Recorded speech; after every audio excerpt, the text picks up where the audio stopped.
ವಾರ್ತೆಯ ಮುಖ್ಯಾಂಶಗಳು. ಸಂಭ್ರಮ ಸಡಗರದಿಂದ ಜರುಗಿದ ಮಂಚುಹುಣಿ ರಥೋತ್ಸವ. ಅಂಕೋಲಾದಲ್ಲಿ ವಿಜೃಂಭಿಸಿದ ದೊಡ್ಡ ದೇವರ ತೇರು, ಸಾಗರೋಪಾದಿಯಲ್ಲಿ ಬಂದ ಭಕ್ತ ಸಾಗರ. ಕುಡ್ಲೆಯಲ್ಲಿ ಸಮುದ್ರದ ಸುಳಿಗೆ ಸಿಲುಕಿದ್ದ ಪ್ರವಾಸಿಗನ ರಕ್ಷಣೆ. ಜೀವಾಪಾಯದಿಂದ ಪಾರಾಗಿ ಬಂದ ಪ್ರವಾಸಿಗನ ಜೊತೆ ಜೀವ ಉಳಿಸಿದ ಜೀವರಕ್ಷಕ ಸಿಬ್ಬಂದಿ. ಬನವಾಸಿಯಲ್ಲಿ ಬಳಕೆಯಿಲ್ಲದೆ ಪಾಳು ಬಿದ್ದಿರುವ 40 ಲಕ್ಷ ರೂಪಾಯಿ ವೆಚ್ಚದಲ್ಲಿ ನಿರ್ಮಿಸಲಾದ ಹೊಸ ಯಾತ್ರಿ ನಿವಾಸದ ಕಟ್ಟಡ. ಬನವಾಸಿ ಕದಂಬೋತ್ಸವ 2025ಕ್ಕೆ ತೆರೆ. ಕರ್ನಾಟಕದ ತಿರುಪತಿ ಎಂದೇ ಪ್ರಸಿದ್ಧವಾದ ತಾಲೂಕಿನ ಮಂಚುಹುಣಿ ವೆಂಕಟರಮಣ ದೇವರ ರಥೋತ್ಸವವು ಶನಿವಾರ ಬೆಳಿಗ್ಗೆ ಭಕ್ತಿ ಸಡಗರದಿಂದ ನಡೆಯಿತು. ಶನಿವಾರ ಮುಂಜಾನೆ ಪ್ರಾತಃ ಮಹಾರಥ ಶುದ್ಧಿ, ರಥಬಲಿ, ರಥಪೂಜಾ, ರಥಾಗಮನ, ರಥಾರೋಹಣ, ಪೂಜಾ ಪ್ರಾರ್ಥನೆ ನಡೆಯಿತು. ನಂತರ ರಥಬೀದಿಯಲ್ಲಿ ರಥ ಎಳೆಯಲಾಯಿತು. ಚಕ್ರತೀರ್ಥ ಕೆರೆಯವರೆಗೆ ಬಂದು ಅಲ್ಲಿಯೇ ಹನುಮಂತ ದೇವಸ್ಥಾನದಲ್ಲಿ ಪೂಜೆ ಮಾಡಿ ನಂತರ ವಾಪಸ್ ರಥವನ್ನು ತರಲಾಯಿತು. ತಾಸಿಗೂ ಹೆಚ್ಚು ಕಾಲ ರಥೋತ್ಸವ ಕಾರ್ಯಕ್ರಮ ನಡೆಯಿತು. ರಥೋತ್ಸವಕ್ಕೆಂದು ಬೆಳ್ಳಂಬೆಳಿಗ್ಗೆ ಸುತ್ತಮುತ್ತಲಿನ ಹಳ್ಳಿಗಳಲ್ಲದೆ ತಾಲೂಕು, ಜಿಲ್ಲೆ ಹಾಗೂ ಉತ್ತರ ಕರ್ನಾಟಕ, ಕೆಲ ಜಿಲ್ಲೆಗಳು ಮತ್ತು ಕುಂದಾಪುರ ಭಾಗದಿಂದ ಸಾವಿರಾರು ಭಕ್ತರು ಪಾಲ್ಗೊಂಡು ದೇವರ ಸೇವೆಯಲ್ಲಿ ಭಾಗಿಯಾದರು. ಈ ವೇಳೆ ಭಕ್ತರು ರಥಕ್ಕೆ ಕಡಲೆ ಹಾಗೂ ಬಾಳೆಹಣ್ಣು ಎಸೆದು ಹರಕೆ ತೀರಿಸಿದರು. ರಥೋತ್ಸವದ ನಂತರ ಸಾರ್ವತ್ರಿಕವಾಗಿ ಭಕ್ತರು ರಥದಲ್ಲಿರುವ ಶ್ರೀದೇವರ ದರ್ಶನ, ಫಲ ಸಮರ್ಪಣೆ ಮಾಡಿದರು. ಸರತಿ ಸಾಲಿನಲ್ಲಿ ಆಗಮಿಸಿ ರಾತ್ರಿಯವರೆಗೂ ದೇವರ ದರ್ಶನ ಪಡೆದು ಇಷ್ಟಾರ್ಥ ಸಿದ್ಧಿಗೆ ಮೊರೆ ಇಟ್ಟರು. ಏಪ್ರಿಲ್ 13ರಂದು ರವಿವಾರ ಚೈತ್ರ ಬಹುಳ ಪ್ರತಿಪದೆಯಂದು ಅವಧೃತ ವಸಂತ ಪೂಜಾ ಸಂವಾದ, ಅಂಕುರ ಸಮರ್ಪಣಾ ಪೂಜಾ ಪ್ರಸಾದ ವಿತರಣೆ, ಅವಧೃತ ತೀರ್ಥಸ್ನಾನ, ಪೂರ್ಣಾಹುತಿ, ಧ್ವಜಾರೋಹಣ. ಏಪ್ರಿಲ್ 27ರಂದು ಚೈತ್ರ ಅಮಾವಾಸ್ಯೆಯಂದು ಸಂಪ್ರೋಕ್ಷಣ ನಡೆಯಲಿದೆ. ಇನ್ನು ಮಕ್ಕಳಾಗಲಿ ಎಂದು ಹರಕೆ ಹೊತ್ತಿದ್ದ ದಂಪತಿ ತಮ್ಮ ಪುಟಾಣಿ ಮಕ್ಕಳನ್ನು ರಥದ ಚಕ್ರದ ಬಳಿ ಬಾಳೆ ಎಲೆಯಲ್ಲಿ ಅಕ್ಕಿ ಇಟ್ಟು ಅದರಲ್ಲಿ ಮಲಗಿಸಿ ಹರಕೆ ತೀರಿಸಿದರು. ರಾತ್ರಿ ಮರ್ಯಾದೆ ಕಾಯಿ ಹಂಚುವುದು, ರಥದ ಗಾಲಿಗೆ ಕಾಯಿ ಒಡೆಯುವುದು, ಪೂಜೆ, ರಥಾವರೋಹಣ, ವಸಂತ ಪೂಜಾ, ಪಾನಕ ನೈವೇದ್ಯ ಮತ್ತಿತರ ವಿಧಿವಿಧಾನಗಳು ನಡೆದವು. ತಾಲೂಕಿನ ದೊಡ್ಡ ದೇವರೆಂದೇ ಪ್ರಸಿದ್ಧವಾಗಿರುವ ಶ್ರೀ ವೆಂಕಟರಮಣ ದೇವರ ದೊಡ್ಡ ತೇರು ಉತ್ಸವ ಶನಿವಾರ ಹನುಮ ಜಯಂತಿಯಂದು ಅತ್ಯಂತ ವಿಜೃಂಭಣೆಯಿಂದ ನಡೆಯಿತು.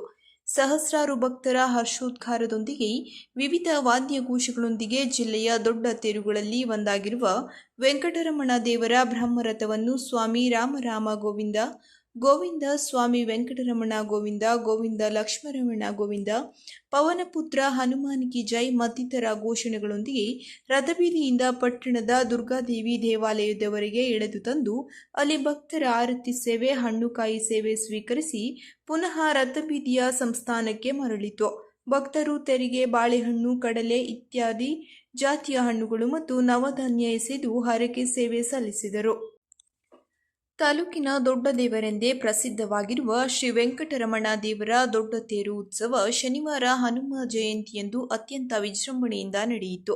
ಸಹಸ್ರಾರು ಭಕ್ತರ ಹರ್ಷೋದ್ಗಾರದೊಂದಿಗೆ ವಿವಿಧ ವಾದ್ಯಘೋಷಗಳೊಂದಿಗೆ ಜಿಲ್ಲೆಯ ದೊಡ್ಡ ತೇರುಗಳಲ್ಲಿ ಒಂದಾಗಿರುವ ವೆಂಕಟರಮಣ ದೇವರ ಬ್ರಹ್ಮರಥವನ್ನು ಸ್ವಾಮಿ ರಾಮ ಗೋವಿಂದ ಗೋವಿಂದ, ಸ್ವಾಮಿ ವೆಂಕಟರಮಣ ಗೋವಿಂದ ಗೋವಿಂದ, ಲಕ್ಷ್ಮರಮಣ ಗೋವಿಂದ, ಪವನಪುತ್ರ ಹನುಮಾನ್ ಕಿ ಜೈ ಮತ್ತಿತರ ಘೋಷಣೆಗಳೊಂದಿಗೆ ರಥಬೀದಿಯಿಂದ ಪಟ್ಟಣದ ದುರ್ಗಾದೇವಿ ದೇವಾಲಯದವರೆಗೆ ಎಳೆದು ತಂದು ಅಲ್ಲಿ ಭಕ್ತರ ಆರತಿ ಸೇವೆ, ಹಣ್ಣುಕಾಯಿ ಸೇವೆ ಸ್ವೀಕರಿಸಿ ಪುನಃ ರಥಬೀದಿಯ ಸಂಸ್ಥಾನಕ್ಕೆ ಮರಳಿತು. ಭಕ್ತರು ತೆರಿಗೆ, ಬಾಳೆಹಣ್ಣು, ಕಡಲೆ ಇತ್ಯಾದಿ ಜಾತಿಯ ಹಣ್ಣುಗಳು ಮತ್ತು ನವಧಾನ್ಯ ಎಸೆದು ಹರಕೆ ಸೇವೆ ಸಲ್ಲಿಸಿದರು. ತೇರು ರಥಬೀದಿಗೆ ಮರಳಿದ ಬಳಿಕವೂ ಸಾವಿರಾರು ಭಕ್ತರು ಬಂದು ತೇರು ಮತ್ತು ಶ್ರೀದೇವರ ದರ್ಶನ ಪಡೆದುಕೊಂಡರು. ತೇರಿಗೆ ಕಟ್ಟಿದ್ದ ಫಲಾವಳಿಗಳ ಸವಾಲು ಕಾರ್ಯ ನಡೆಸಲಾಯಿತು. ನಂತರ ಪಲ್ಲಕ್ಕಿ ಮೆರವಣಿಗೆಯಲ್ಲಿ ದೇವರ ಉತ್ಸವ ಮೂರ್ತಿಯೊಂದಿಗೆ ವೆಂಕಟರಮಣ ದೇವಾಲಯಕ್ಕೆ ಮರಳಲಾಯಿತು.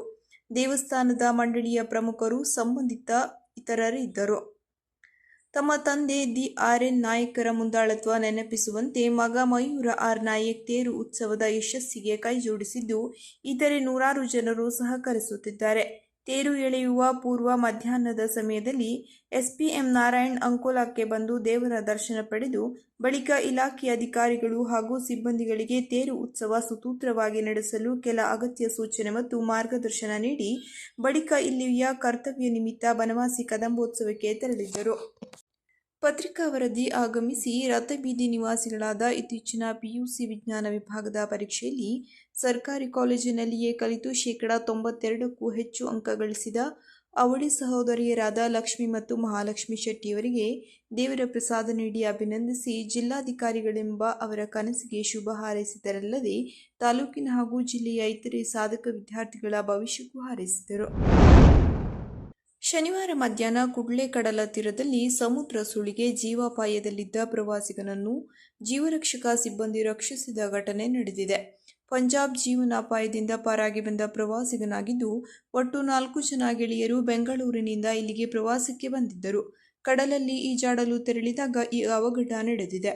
ರಭಸದ ಅಲೆಯ ಸೆಳೆತಕ್ಕೆ ಅಪಾಯದಲ್ಲಿದ್ದವನನ್ನು ಗಮನಿಸಿ ಕರ್ತವ್ಯದಲ್ಲಿದ್ದ ಜೀವರಕ್ಷಕ ಸಿಬ್ಬಂದಿಗಳಾದ ಮಂಜುನಾಥ್ ಹರಿಕ್ರಂತ, ನಾಗೇಂದ್ರ ಕುರ್ಲೆ ಮತ್ತು ಪ್ರದೀಪ ಅಂಬಿಗರ್ ಅವರು ತಕ್ಷಣ ರಕ್ಷಣೆಗೆ ಧಾವಿಸಿ ಜೀವ ಉಳಿಸಿದ್ದಾರೆ. ಇವರಿಗೆ ಮೈಸ್ಟಿಕ್ ಗೋಕರ್ಣ ಅಡ್ವೆಂಚರಸ್ನ ಸಿಬ್ಬಂದಿ ರಕ್ಷಣಾ ಕಾರ್ಯಕ್ಕೆ ಸಹಾಯ ಮಾಡಿದ್ದಾರೆ. ಐತಿಹಾಸಿಕ ಕ್ಷೇತ್ರವಾದ ಬನವಾಸಿಯ ಹೊಸ ಪ್ರವಾಸಿ ಮಂದಿರ ಸಮೀಪವೇ 7 ವರ್ಷದ ಹಿಂದೆ 40 ಲಕ್ಷ ರೂಪಾಯಿ ವೆಚ್ಚದಲ್ಲಿ ನಿರ್ಮಿಸಲಾದ ಇನ್ನೊಂದು ಹೊಸ ಯಾತ್ರಿ ನಿವಾಸದ ಕಟ್ಟಡವು ಬಳಕೆಯಿಲ್ಲದೆ ಪಾಳು ಬಿದ್ದಿದೆ.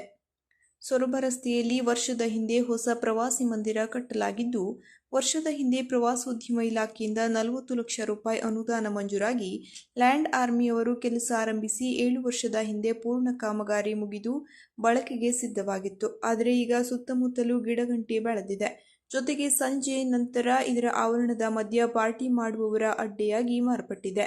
ಇಡೀ ಆವರಣದ ಹೊರ ಗೇಟಿಗೆ ಬೀಗ ಹಾಕಲಾಗಿದ್ದು, ಬಳಕೆಯೇ ಮಾಡದ ಯಾತ್ರಿ ನಿವಾಸದ ನಿರ್ಮಾಣ ಅಗತ್ಯವಿತ್ತೆ ಎನ್ನುವುದು ಜನರ ಪ್ರಶ್ನೆಯಾಗಿದೆ.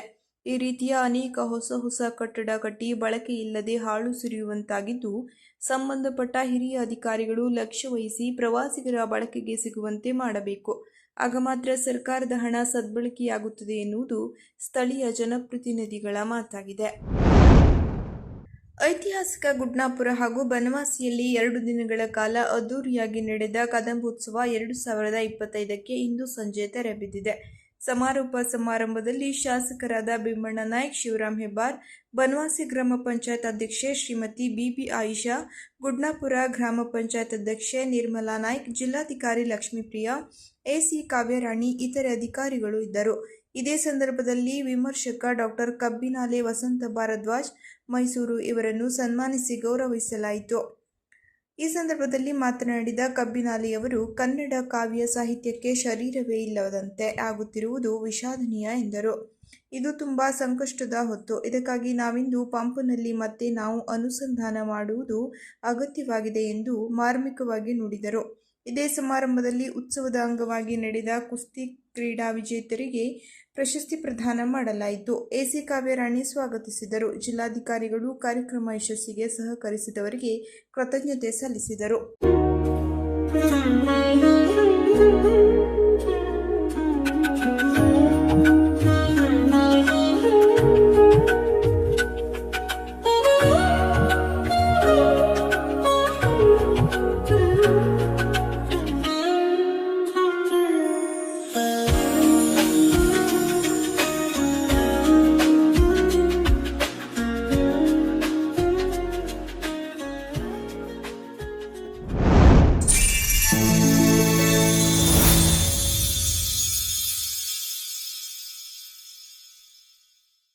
ಕದಂಬ ನ್ಯೂಸ್ ಫಸ್ಟ್, ನಿರ್ಭೀತಿಯಿಂದ ನಿಮ್ಮ ಪರವಾಗಿ.